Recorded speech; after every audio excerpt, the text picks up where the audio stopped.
The recent presidential directive has elicited some reaction from a section of Kenyans who thinks that they can police how the residents of Northeastern are going to acquire ID cards, especially politicians from Mount Kenya region.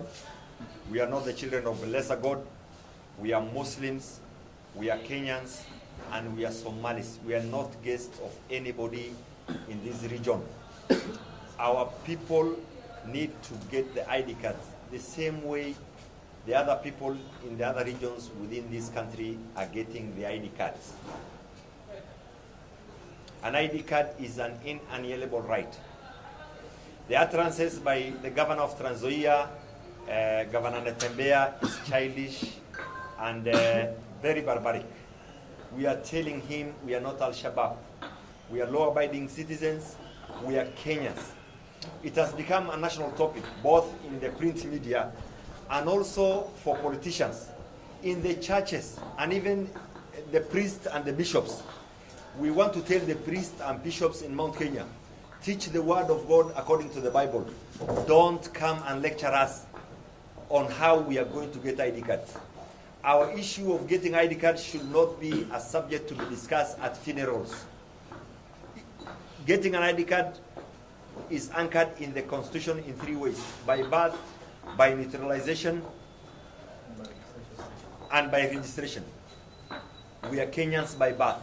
What normally happens is, for planning purposes, it normally takes time before even we convene that vetting committee, because it requires like 15 to 20 people to be there, elders from villages, the chiefs, all the security departments, whether it is NIS, whether it is DMI, whether it is DCI. There are a lot of bureaucracies involved, and normally it takes 3 or to 6 months for one to acquire ID card in areas where we had vetting areas, especially in Northeastern. Unlike other zones, because I serve the other areas, it normally takes like a week or maximum 2 weeks for one to acquire ID card.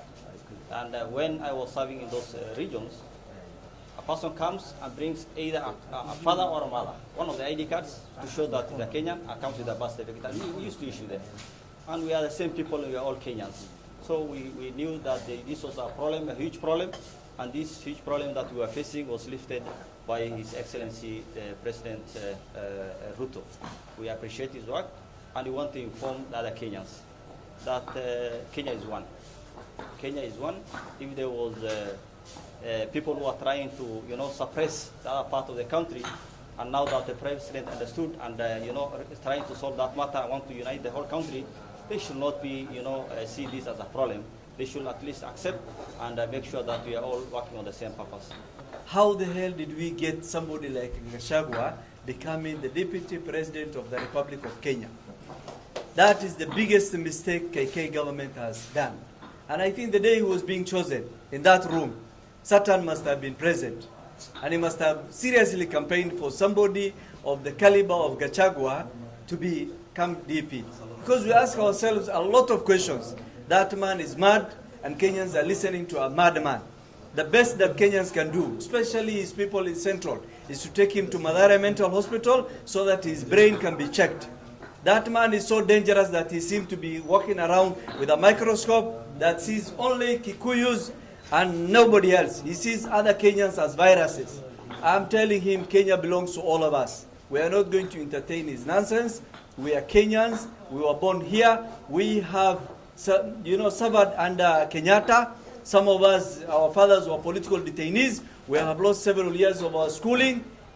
Okay, we have lost so much under Kibaki because of his political, economic suppression of the Somali community. We know what he has done in Central, and taking all the money there. We have suffered under Kenyatta because of killings and all that. We are not going to entertain any more nonsense from former DP Gachagua and his likes.